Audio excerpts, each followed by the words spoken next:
Welcome to Developmental Psychology, Chapter 15. Middle age, a social construct. Keynotes. The concept of middle age is a social construct.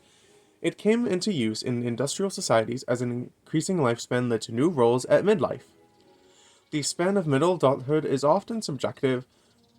Middle adulthood is a time of both gains and losses. Most middle-aged people are in good physical, cognitive, and emotional condition.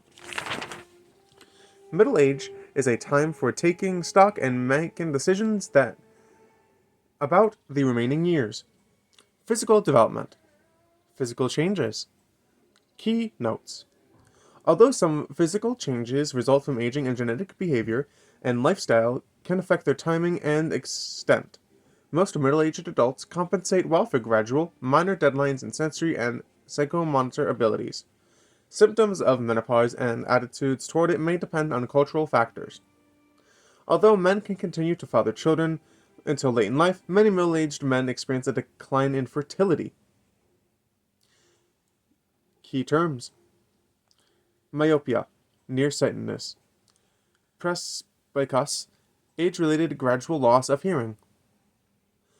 Basal metabolism,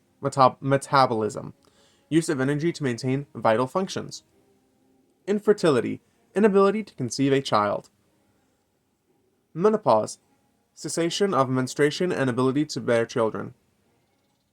Premenopause, period of several years during which a woman experiences physiological changes of menopause. Physical and mental health key notes. Most middle-aged people are healthy and have no functional limitations. Hypertension is a major health problem beginning in midlife.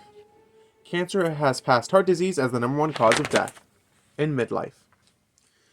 Diet, exercise, alcohol use, and smoking affect present and future health. Low income is associated with poorer health. Post-menopause women become more susceptible to heart disease as well as to bone loss leading to osteoporosis. Hormone therapy is a highly effective form for treating some of the symptoms of menopause, but has a complex pattern of risks and benefits. Stress occurs when the body's ability to cope is not equal to the demands on it. Personality and negative emotionality can affect health. Key terms. Hypertension, chronically high blood pressure. Diabetes, one of the most common diseases of childhood. The body does not produce or properly use insulin. Mammography, diagnostic X-ray of breasts.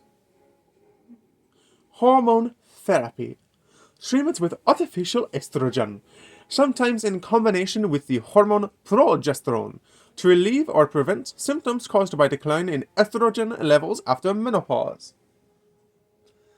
Stress, physical or psychological demands on a person or organism. Stressors, perceived environmental demands that may produce stress. Cognitive development, measuring cognitive abilities in middle age. Key notes.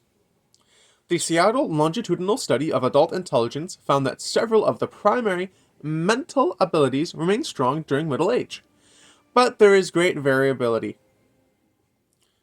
Key terms. Fluid intelligence, a type of intelligence proposed by Horn and Cattell that is applied to novel problems and is relatively independent of educational and cultural influences. Crystallized intelligence, type of intelligence proposed by Horn and Cattell involving the ability to remember and use learned information. The distinctiveness of adult cognition. Key notes. Some theorists propose that cognition takes distinctive forms at midlife. Advances in expertise or specialized knowledge have been attributed to encapsulation of fluid abilities within a person's chosen field. Post-formal thought seems especially useful in situations calling for integrative thinking. Key terms. Encapsulation, the process that allows expertise to compensate for declines in information processing ability by bundling relevant knowledge together. Creativity. Key notes. Creative performance depends on personal attributes and environmental focuses. Creativity is not strongly related to being smart. Previous research suggests that there was an age-related decline in creative output by occupation. I would assume that's because of office jobs being soulless. Work and education. Key notes. A shift away from early retirement and toward more flexible options. Complex work may improve cognition flexibility. Many adults participate in educational activities, often to improve work-related skills. Key terms. Literacy. The ability to read and write. Thank you for joining us for Chapter 15. Study hard out there.